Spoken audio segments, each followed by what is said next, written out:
Hi to everyone. ఇప్పుడు మన ఇప్పుడు మనము ఎలా ఎలిమెంట్స్ని పుష్ చేయాలి, ఎలా ఎలిమెంట్స్ని డిలీట్ చేయాలి అని చూద్దాము. ఇప్పుడు మనము పుష్ ఎలిమెంట్స్ ఎలా తీసుకుందామంటే 10, 20, 30, 40 అనే ఎలిమెంట్స్ని తీసుకున్నాము. ఇదేంటంటే ఎంటీ స్టాక్ అనమాట. అంటే దీంట్లో ఏంటంటే ఎలిమెంట్స్ ఏమీ ఉండవు అనమాట. ఎలిమెంట్స్ ఏమీ లేకపోతే మనకి ఎందులో ఎర్రర్ వస్తుంది? పాప్లో ఎర్రర్ వస్తుంది. ఎలిమెంట్స్ ఏమి లేకపోతే మనకి పాప్లో ఎర్రర్ అనేది వస్తుందన్నమాట. ఇప్పుడు నాకు పుష్ అంటే ఏంటి? మనకి ఎలిమెంట్స్ని ఇన్సర్ట్ చేయడం అనమాట.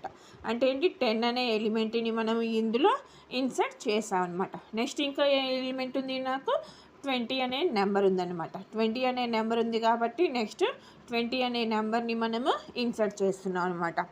నెక్స్ట్ ఏంటి మనకి ఇంకొక ఇప్పుడు 10 అనేది ఇన్సర్ట్ చేసాము, 20 అనేది కూడా మనము ఇన్సర్ట్ చేసాం అనమాట. నెక్స్ట్ ఇంకేం ఇన్సర్ట్ చేస్తున్నాం? ఇంకో నెంబర్ ఏముంది మనకి? 30 అనే నెంబర్ ఉందన్నమాట. 30 అనే నెంబర్ ఉంది కాబట్టి మనం ఏం చేస్తాం? నెక్స్ట్ 30 అనే నెంబర్ని ఇన్సర్ట్ చేసాము. నెక్స్ట్ ఏ నెంబర్ ఉంది మనకి? 40 అనే నెంబర్ ఉందన్నమాట. 40 అనే నెంబర్ ఉంది కాబట్టి మనం ఏం చేస్తాము? నెక్స్ట్ 40 అనే నెంబర్ని మనము ఇన్సర్ట్ చేస్తాం అనమాట. ఇన్సర్ట్ చేసిన తర్వాత ఇప్పుడు ఏం చేస్తాం? మనము పాప్ అనే ఎలిమెంట్ని చేస్తాం అనమాట. ఇక్కడ మనకి అన్ని ఎలిమెంట్స్ అన్నీ ఉన్నాయి. మనకి ఇంకొక ఎలిమెంట్ని ఇంక్రిమెంట్ చేయడానికి కుదరదు కాబట్టి ఇక్కడ మనకి ఎప్పుడు ఎందులో ఎర్రర్ వస్తుంది? పుష్లో వస్తుందా, పాప్లో వస్తుందా? పుష్లో వస్తుంది. ఎందుకంటే మనకి ఎలిమెంట్స్ ఇంకా ఏమీ ఇంక్రిమెంట్ చేయడానికి లేదు కాబట్టి పుష్లో ఏమొస్తుంది? ఫుల్ అని వస్తుంది, స్టాక్ ఈజ్ ఫుల్ అని వస్తుంది, ఎగ్జిట్ అయిపోతుంది అనమాట.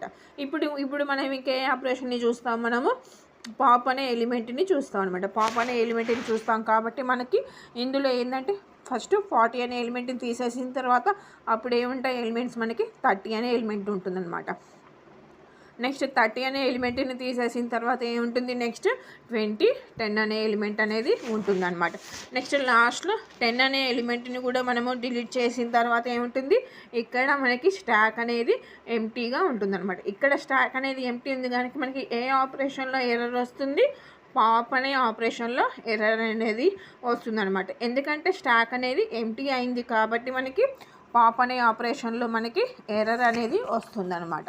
ఇప్పుడు మనం ఏం చేస్తున్నాం? అల్గోరిథం అనేది చూస్తున్నాం అనమాట. ఇంప్లిమెంటేషన్ ఆఫ్ స్టాక్లో అసలు మనం ఏం చేస్తాం? మనము creation of stack and initialisation. స్టాక్లో మనము ఎలా క్రియేట్ చేస్తాము?